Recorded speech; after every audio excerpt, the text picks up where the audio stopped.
Earth was quiet when the news arrived. It was the kind of quiet that comes before a storm, heavy and waiting. In every city, every town, every home, people watched the recording of Dr. Hyunwoo Kim's final moments. They watched over and over, unable to look away. Hana Song sat in her small apartment staring at the screen. Her older sister had been on that ship. Her sister, who had always wanted to help people, who had studied for years to become a trauma nurse, who had been so excited about the mission to save the Velrans. The screen showed the burning ship one more time. Hana reached out and turned it off. Her hands were shaking, but not from sadness anymore. Something else was rising inside her. Something cold and sharp. She was not alone in this feeling. Across Earth, millions felt the same way. The Galactic Council sent messages of sympathy. Other species offered kind words, but words meant nothing. The Krath had murdered unarmed doctors and nurses, and the galaxy was only offering sympathy. Deep beneath the surface of Mars, in a facility that did not appear on any public maps, Admiral Sungjin Ro stood in a command center. Around him, hundreds of officers watched screens showing ship movements, weapon systems, and military readiness reports. This place had existed in secret for decades. When humanity joined the Galactic Council 30 years ago, they had made a difficult decision. The galaxy was peaceful, or so it seemed. Wars were rare. Most species had given up their military forces, trusting in council law to protect them, but humans knew better. They had spent thousands of years fighting each other. They understood that peace only lasted when good people had the strength to defend it. So they showed the galaxy their hospitals and research centers. They showed their humanitarian ships and peaceful colonies. They did not show the galaxy this: hidden shipyards in the asteroid belt, training facilities on the moons of Jupiter, weapons research stations in the outer solar system, an entire military force, modern and powerful, waiting in the shadows. Admiral Ro received the final confirmation he had been waiting for. Commander Jiwon Park and her crew had arrived safely. She was in the medical bay now, being treated for injuries, but she had brought back the full data recordings of the attack. He played the recording one more time. He watched the Krath ships deliberately target the hospital ship. He watched them ignore all surrender signals. He watched them laugh at Commander Park's appeal to galactic law. He watched 200 of his people die for the crime of being healers. The Admiral closed the file and opened another. This one was marked with red letters, Protocol Valkyrie. It was the plan they had hoped never to use. He entered his authorization code. Around the solar system, hidden bases began to wake up. In the asteroid belt, massive doors slid open. Warships that had been built in secret began to move. They were sleek and dark, covered in stealth plating that made them nearly invisible. Their weapons were based on human designs, tested in the wars of old Earth. On Europa, training facilities that had been listed as research stations opened their true doors. Soldiers emerged, men and women who had trained their entire lives for a war they hoped would never come. They were experts in tactics that most species had forgotten centuries ago.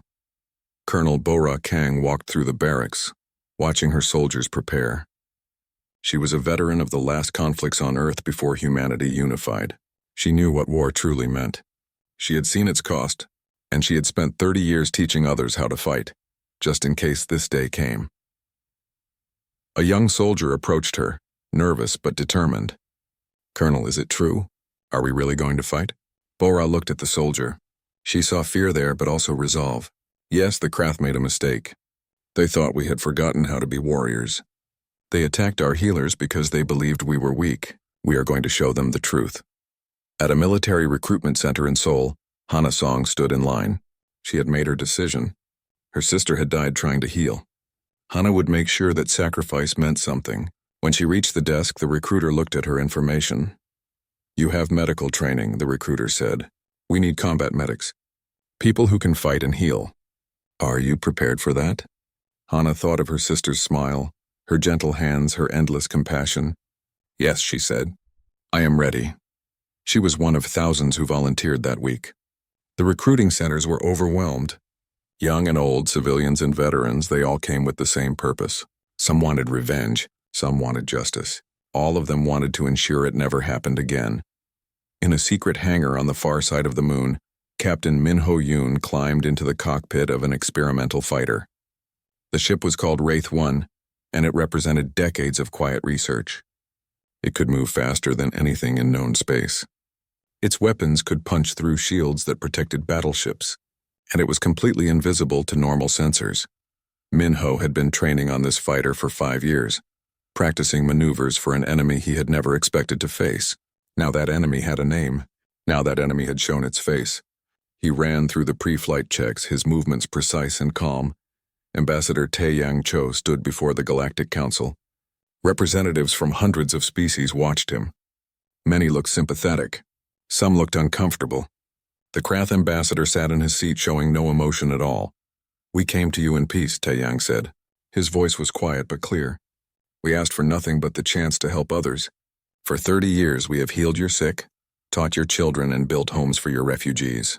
We have been good neighbors and faithful friends." He paused, letting his words sink in. 200 of our people died. They died while saving lives. They died unarmed, asking only for the protection that galactic law promises to all medical personnel. The Krath murdered them, and you offer us sympathy. The chamber was silent. Even the Krath ambassador seemed to sense that something had changed. Taeyang activated a holographic display. It showed the massacre in brutal detail. Every delegate watched. No one looked away. "You call us peaceful," Taeyang continued. "You call us weak. You think we have forgotten how to fight. You are wrong. We chose peace because we understood the cost of war. We chose healing because we had seen enough death. But do not mistake our choice for inability." He looked directly at the Krath ambassador. "You attacked our healers. Now you will meet our soldiers. We offered you mercy. You chose violence.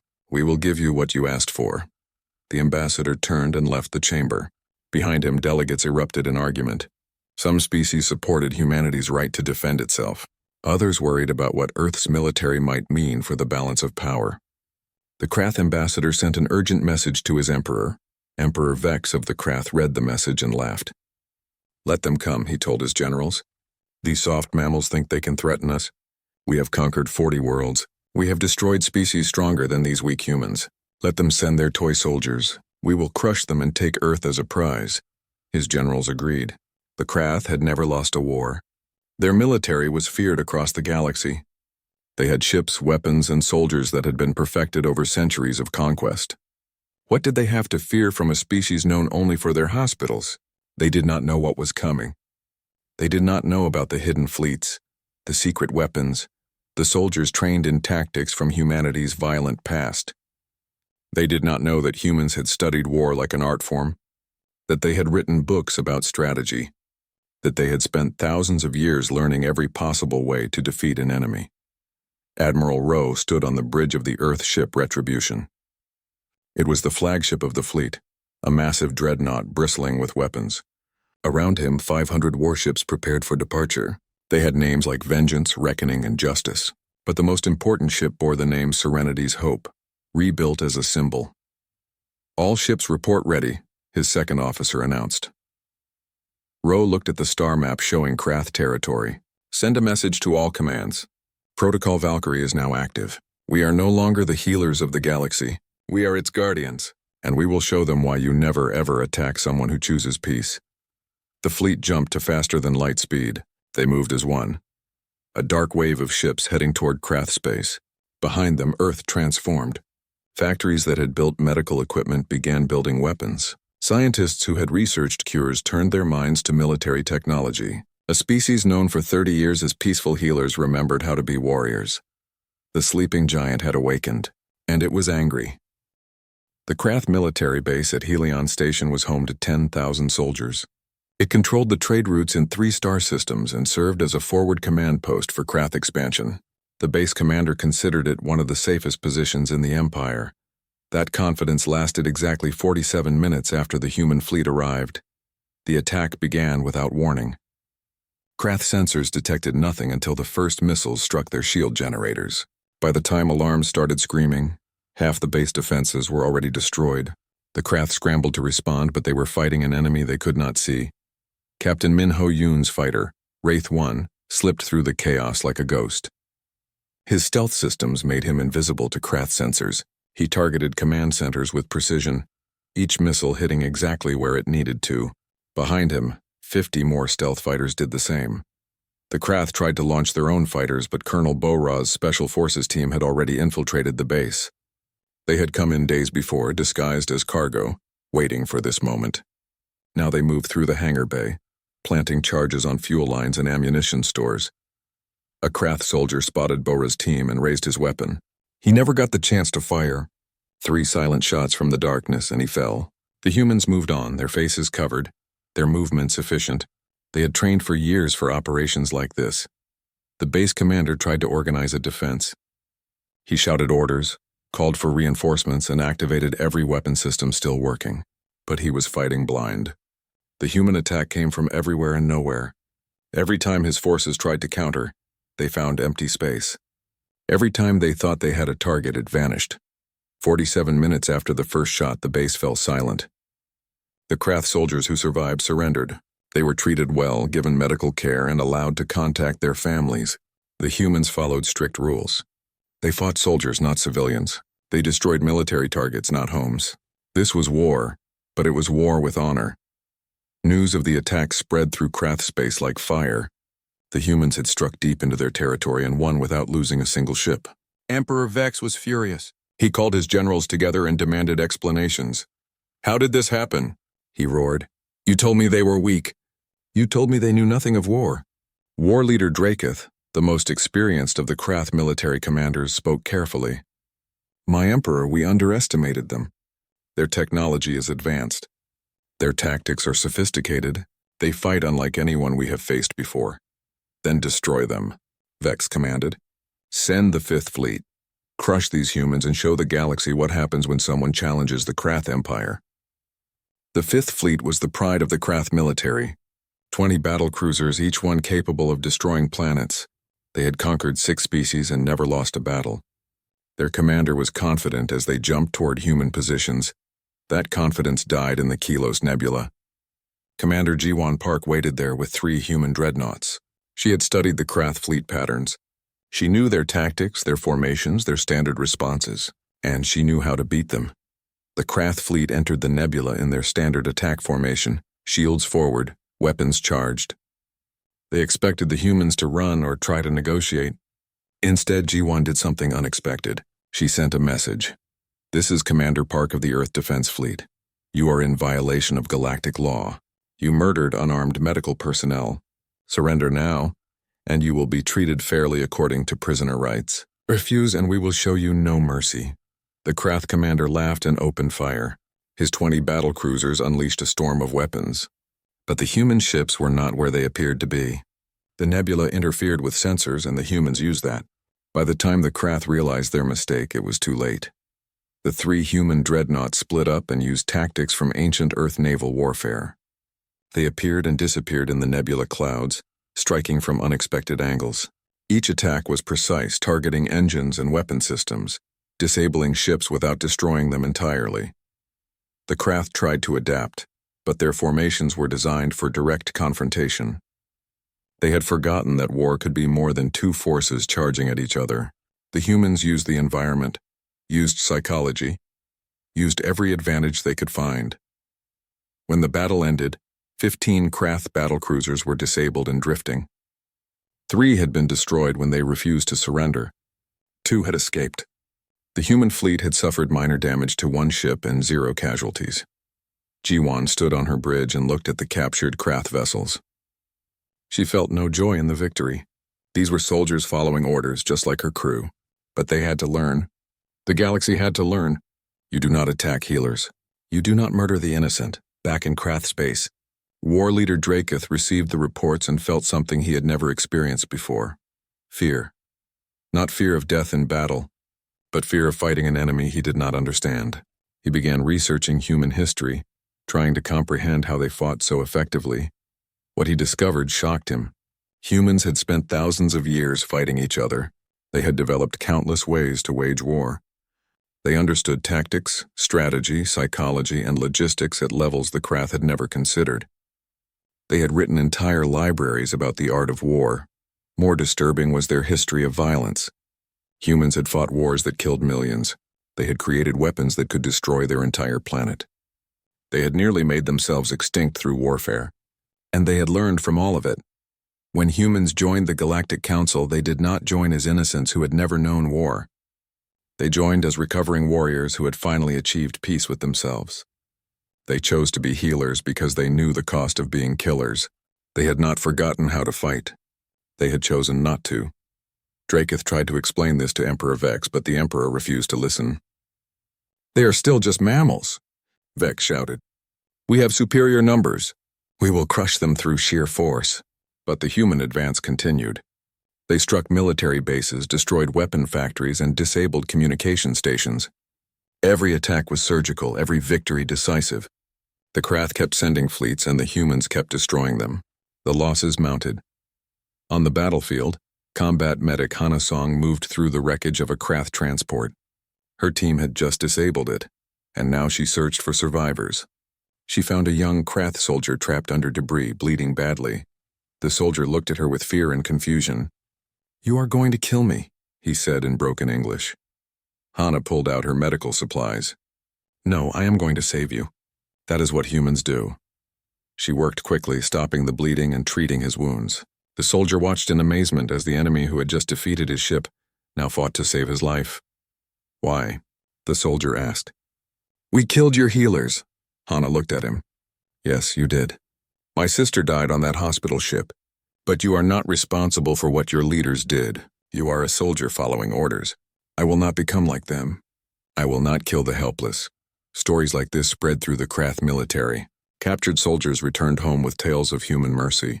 They spoke of being treated well, given food and medicine, allowed to contact their families. The humans fought fiercely but followed rules. They were warriors, but they were not monsters. This confused the Krath. Their own military showed no such mercy. They had been taught that the weak deserved to die. Now they faced an enemy who was stronger but chose to heal the defeated. It changed how many of them saw the war. The Galactic Council watched the war with growing concern. Humanity's military power was far greater than anyone had imagined. Some species worried that Earth would not stop with the Krath. Others debated whether to intervene. But most simply watched and learned a hard lesson about underestimating those who choose peace. Admiral Rowe stood on the bridge of retribution and reviewed the tactical reports.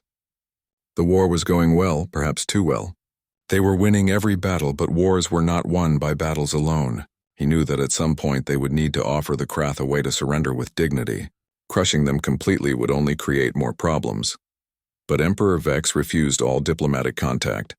He was determined to fight to the bitter end, even as his empire crumbled around him. The Emperor's pride was becoming his people's doom, and some Krath were beginning to realize it. Change was coming, but it would require sacrifice. 3 months into the war, Hana Song sat in the medical bay of her transport ship, cleaning her rifle. Around her, other combat medics did the same. They had just returned from a mission that had gone badly, not in terms of military success, but in terms of cost. She had saved 12 wounded Krath soldiers that day. She had also watched 3 of her own team die, good people who had joined the military to protect others. Now they were gone, and she kept asking herself the same question over and over. Was this justice, or was it just revenge with a different name? In the command centers across human space, Admiral Rowe faced similar doubts. Every report showed victories. Every battle ended in their favor. But the casualties were mounting. Not just Krath soldiers, but human ones too.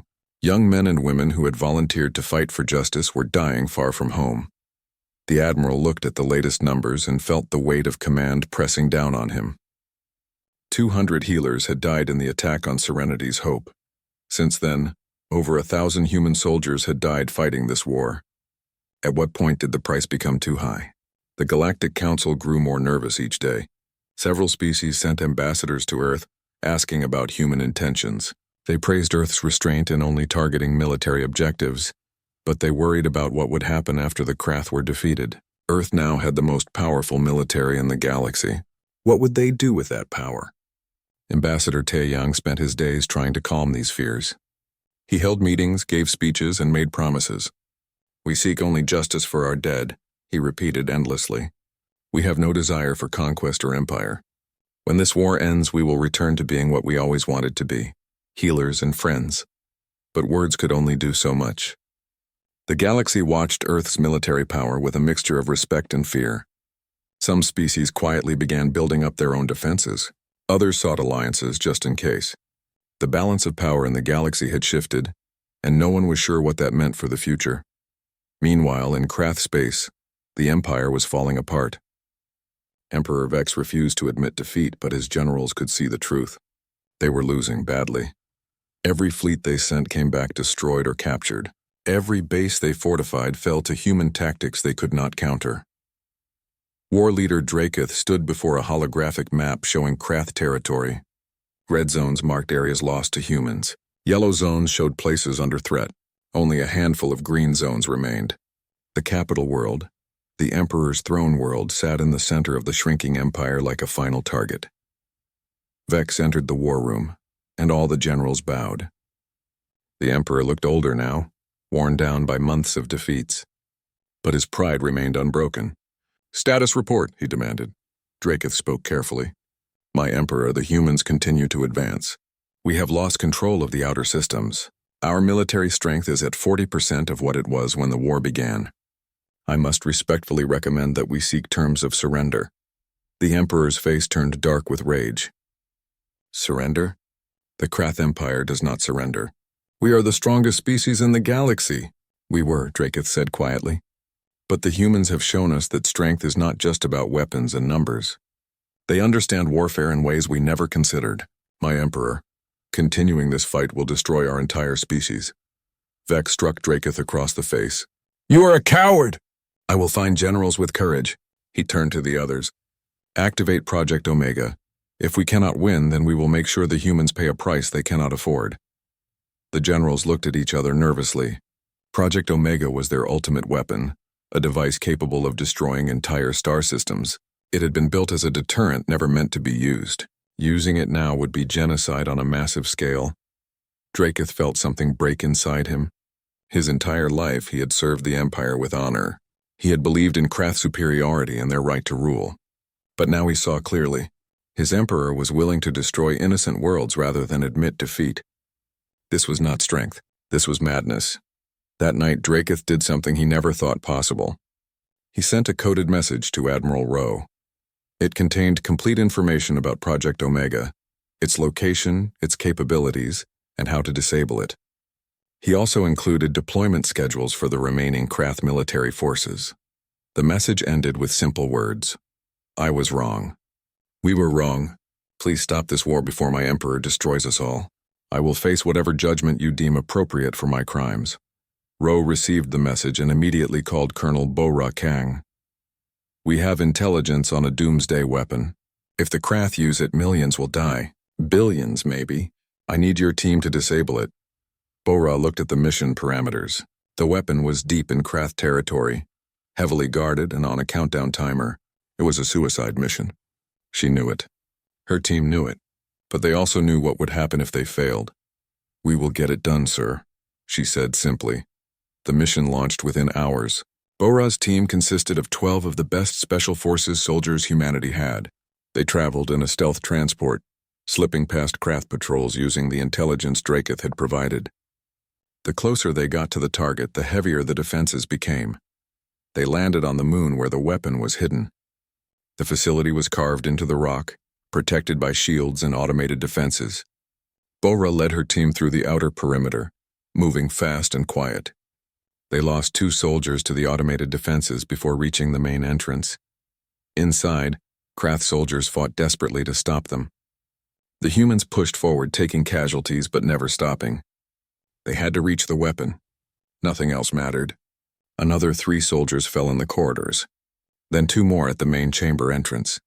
Bo-Ra and her remaining 4 soldiers entered the chamber. The doomsday device sat in the center, a massive sphere of exotic matter held in a containment field. It was counting down. They had 17 minutes to disable it. The team spread out, working on different systems. Bo-Ra coordinated their efforts while defending against Krath reinforcements that kept arriving. The minutes ticked away. 10 minutes, 5 minutes, 3 minutes. An explosion rocked the chamber. A Krath grenade killed 2 more of her soldiers. Bo-Ra felt something pierce her side, but she kept working. 2 soldiers left now. 1 minute remaining. The countdown hit 30 seconds, almost there. Her tech specialist shouted. 20 seconds. 15. Bo-Ra provided covering fire as more Krath rushed in. 10 seconds, 5. The tech hit the final command. The countdown stopped at 2 seconds. The containment field collapsed safely. The weapon was disabled. The crisis was over. But the cost was high. Bora looked down and saw blood spreading across her uniform. The wound was worse than she thought. She activated her communication link. Admiral Rowe, this is Colonel Kang. Mission successful. The weapon is disabled. She paused, feeling her strength fading. Tell my team. Tell them they did well. Tell Earth, we fought so others could heal again. Don't forget why we fight. Her 2 surviving soldiers tried to help her, but they were too late. Colonel Bora Kang died on that distant moon, having saved billions of lives.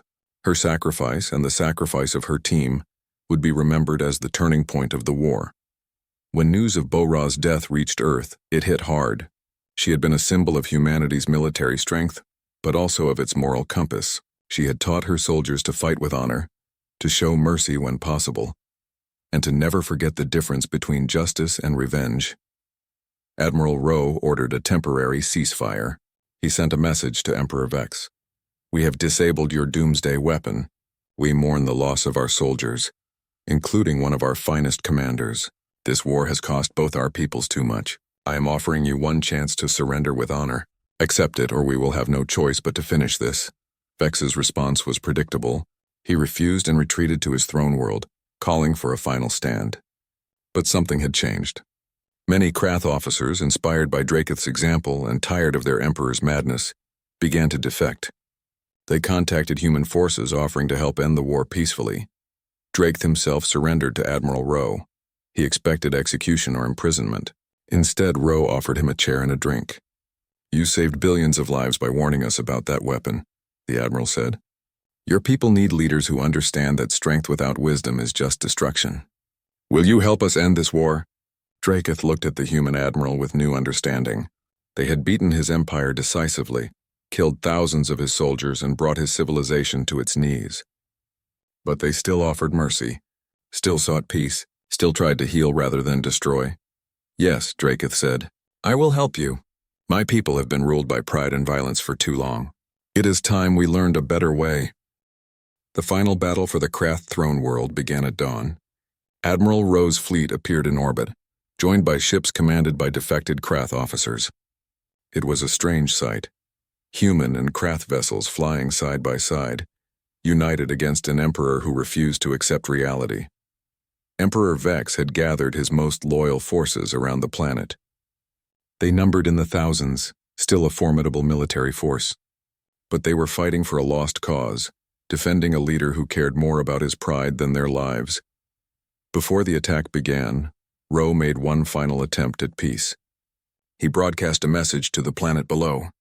This is Admiral Sung Jin Rowe of Earth. Emperor Vex, your empire has fallen.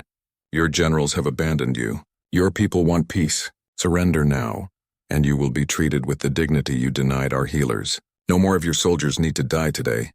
Vex's response came through audio only. His voice was weak but defiant. I am the Emperor of the Krath. I do not surrender to inferior species. If you want my throne, come and take it. The Admiral sighed. He had hoped it would not come to this. He gave the order to attack. The battle was swift and one-sided. Krath ships loyal to Vex fought bravely, but they were outnumbered and outmatched. Many surrendered quickly when they realized the fight was hopeless. Human Marines, supported by Draketh's defectors, landed on the planet and moved toward the Imperial Palace. They met resistance from Vex's personal guard, soldiers who had sworn to die before abandoning their emperor. The humans tried to minimize casualties, but some guards refused to surrender. Inside the palace, Vex sat on his throne, alone except for a handful of guards. He knew the end was coming. He could hear the sounds of fighting getting closer. In his final moments, he understood that he had destroyed his own empire through pride and stubbornness. But even then, he could not bring himself to admit defeat. The throne room doors burst open. Human Marines entered, weapons ready. They found the Emperor sitting calmly as if he had been expecting them. A single guard stood beside him, weapon lowered.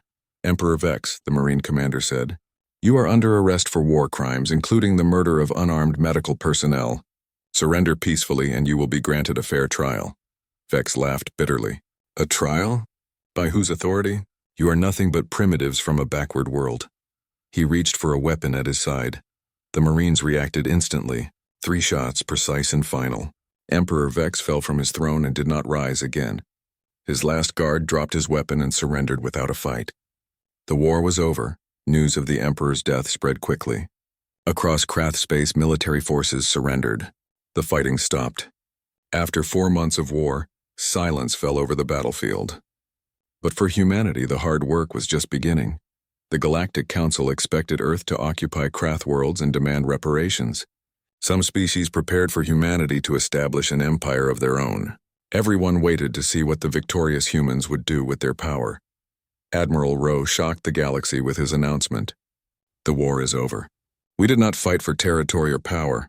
We fought for justice. Now that justice has been served, we will do what we always intended to do. We will help the Krath rebuild. Within days, hospital ships began arriving in Krath space. The same type of vessel that had been destroyed now came to offer aid. They brought medicine, food, and doctors to treat the wounded. Among those ships was a new vessel named Serenity's Legacy, built to honor those who had died. Hana Song volunteered to serve on Serenity's Legacy. Her first mission took her to a Krath civilian hospital that had been damaged in the fighting.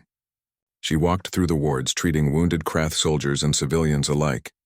A young Krath soldier watched her work, confusion clear on his face. "Why are you here?" he asked. "Your people destroyed our fleet.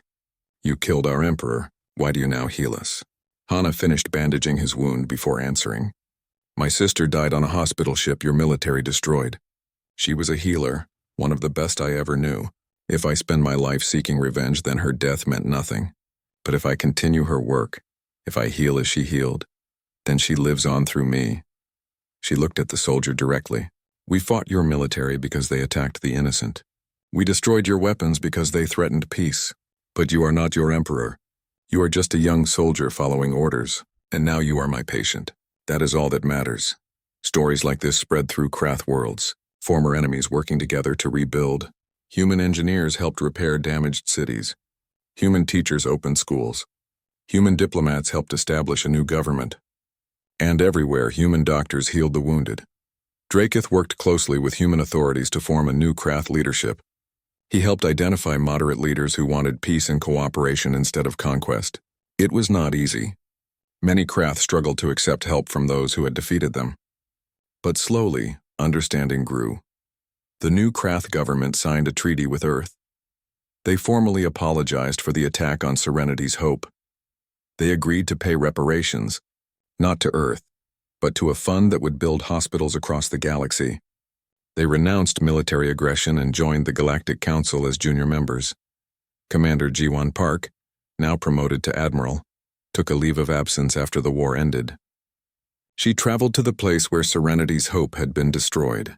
A memorial had been built there, floating in space, marked with the names of all 200 medical personnel who had died. She floated in her spacesuit, reading each name: Dr. Hyunwoo Kim, Nurse Da-Yun Lee. So many good people gone forever. She had survived when they died, and that guilt had haunted her for months. But as she looked at the memorial, she realized something. They had not died in vain. Their sacrifice had awakened humanity to a great injustice. Their deaths had led to changes that would protect healers throughout the galaxy. And in the end, their mission of healing had continued, even stronger than before. The Galactic Council met to discuss the lessons of the war. Ambassador Taeyang proposed new laws which became known as the Terran Accords. These laws stated that attacking medical personnel would be considered a crime against all species. Any who violated this law would face unified response from the entire Council. The laws passed unanimously. More importantly, the Council asked Earth to take on a new role: Galactic Peacekeepers. Humanity accepted, but with conditions. They would maintain their military strength, but use it only to defend the innocent and protect the peace. They would continue to be healers first, warriors only when necessary. 20 years passed. Hana Song, now Admiral Song, commanded the hospital ship Serenity's Legacy. Her chief medical officer was a young Krath doctor named Varys, who had been one of the soldiers she treated during the war. Together, they responded to emergencies across the galaxy. The ship was escorted by Guardian Angel, now rebuilt and modernized. Its captain was a human officer trained at the Joint Military Academy that Earth and the Krath had established together. The academy taught both species to work as partners, not enemies. Admiral Sung Jin Ro, now retired, stood on Earth looking up at the stars. His hair had turned gray, but his eyes remained sharp. He watched the ships leave from orbit, medical vessels and warships flying together. It was the balance he had always hoped to achieve. Ambassador Taeyang joined him. The old diplomat smiled. "We did it, Admiral. We showed the galaxy our angels of death, and then we showed them why we chose to be healers first." Ro nodded. "The hardest part was not defeating the Krath, it was choosing to help them after we won. Mercy after victory is the most difficult thing a warrior can do, but it is also the most important." In a classroom on the Krath homeworld, a teacher told students about the war. She spoke of Emperor Vex's pride and how it destroyed their empire. She spoke of war leader Dracoth's courage in admitting he was wrong. And she spoke of the humans who showed them that true strength includes knowing when to show mercy. A young Krath student raised her hand.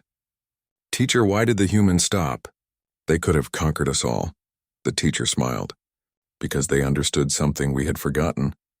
War is not about proving you are the strongest. It is about protecting what matters." They fought to defend the innocent and to ensure justice.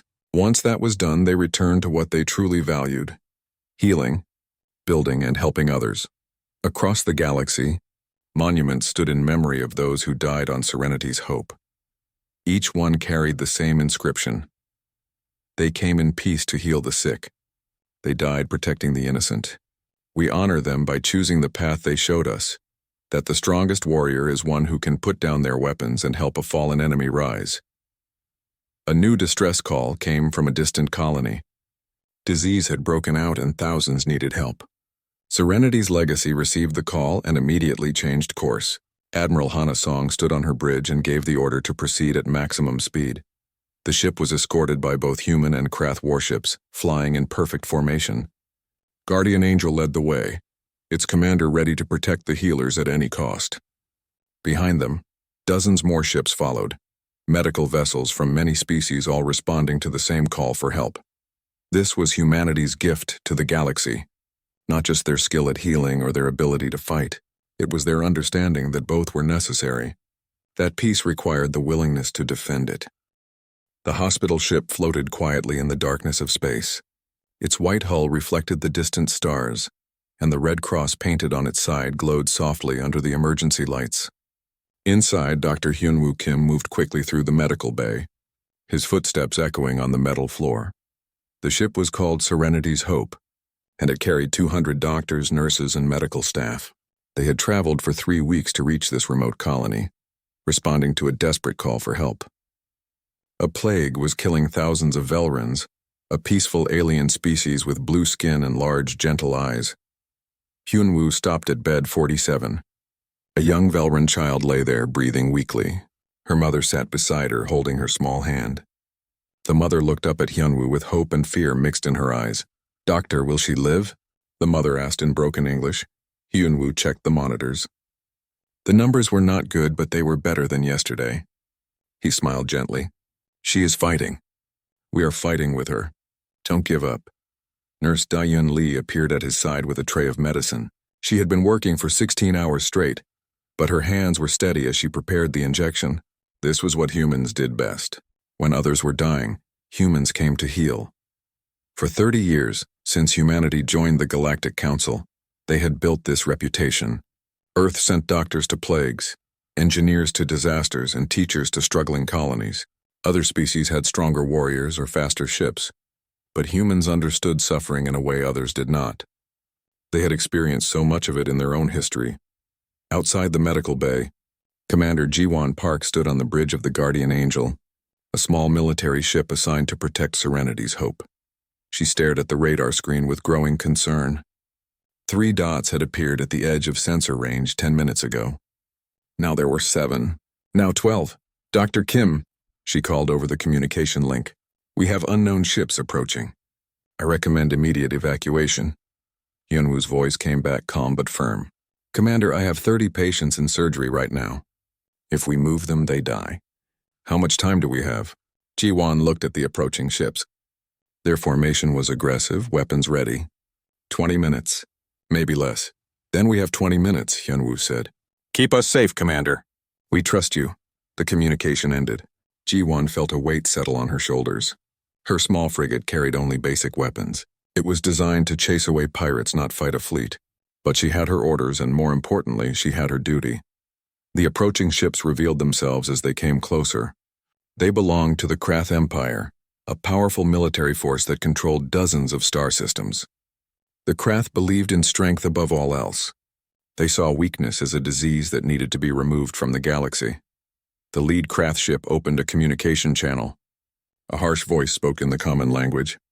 "Human vessel, you are interfering with natural selection. These Velrans are weak. They deserve to die. Leave now or be destroyed." Ji-won felt anger rise in her chest, but she kept her voice professional. "This is Commander Park of the Earth vessel Guardian Angel. We are conducting a medical mission under Galactic Council authorization. Attacking medical personnel is a war crime under all known laws. I request you withdraw immediately." The Krath commander laughed. It was a cruel sound. "Your laws mean nothing here, human. Your species hides behind words and treaties. You have forgotten what real strength is. We will remind you." The Krath ships opened fire. Ji-won's crew responded immediately, but they were badly outnumbered. Guardian Angel's shields flared bright as weapons struck them. She returned fire, her small cannons hitting one Krath ship hard enough to make it fall back. But 12 more took its place. The battle was hopeless, but Ji-won fought anyway. She had to buy time for the people on Serenity's hope. Every second mattered. Every moment could save another life. Inside the hospital ship, the medical staff felt the impacts. The ship shook and lights flickered. Hyunwoo's hands never wavered as he continued the surgery. Around him, nurses and doctors kept working. No one ran. No one panicked. They had a job to do. Dayin moved between beds, checking on patients. Some of the Velrans were crying, afraid of the sounds of battle. She touched their hands gently and spoke soft words of comfort. "We are here. We will not leave you." Guardian Angel's shields finally broke. A direct hit damaged the engine and the ship began to drift. Ji-won knew she had lost. She opened the emergency channel to Earth, broadcasting on all frequencies so someone would hear. "This is Commander Park. We are under attack by Krath forces. They are targeting the medical ship. I repeat, they are attacking unarmed doctors and patients. This is a war crime. If anyone receives this message, please—" Another explosion cut off her words. The Krath ships ignored Guardian Angel now. They focused their weapons on Serenity's hope. The hospital ship had no shields, no weapons, no way to defend itself. It was not built for war. The first missile struck the medical bay. Metal tore apart like paper. The second missile hit the engine room. Fire spread through the corridors. The third missile destroyed the main hull. In the last seconds, Hyunwoo held the young Velran child in his arms. Around them, the ship was dying. Flames consumed everything. He activated his personal recorder, knowing someone might find it someday. "My name is Dr. Hyunwoo Kim. We came here to heal the sick. We harmed no one. We only wanted to help." His voice was calm even as death approached. "Tell them. Tell Earth. We were just trying to help." The transmission ended. Serenity's hope exploded in a ball of fire that lit up the dark space. 200 human medical personnel died. 3,000 Velran patients died with them. All of them were unarmed. All of them were innocent. Guardian Angel, badly damaged, managed to activate its emergency jump drive. Ji-won and her surviving crew escaped into faster-than-light travel, carrying the terrible news back to Earth. The journey would take 2 weeks. The Krath commander watched the burning debris with satisfaction. He sent a message to his emperor. "The human healers have been eliminated. Their weakness has been exposed. They will not interfere again." He was wrong. The Krath did not understand humans. They saw doctors and nurses and thought they saw weakness. They saw mercy and thought they saw fear. They made the worst mistake any warrior can make. They believe that those who choose peace have forgotten how to make war. The recording from Hyunwoo's final moments reached Earth before Guardian Angel did. It spread across human space within hours. Billions of people watched as their doctors died trying to save alien children. They watched the fire consume the hospital ship. They heard Hyunwoo's last words. Something changed in humanity that day. For 30 years, they had been the galaxy's healers, the peaceful helpers who brought medicine and hope. They had chosen that path carefully, wanting to leave behind their violent history. But the Krath had crossed a line that should never be crossed. They had attacked the healers, and humanity remembered something the galaxy had forgotten. They remembered that humans had not always been peaceful. They remembered that peace was a choice, not a weakness, and they remembered exactly how to make war. In the cold darkness of space, the wreckage of Serenity's hope slowly drifted apart. Among the debris floated a single object, a child's toy that had belonged to the young Velrin girl. It spun slowly, catching the starlight, a silent reminder of all the innocent lives lost that day. The galaxy did not know it yet, but this moment would change everything.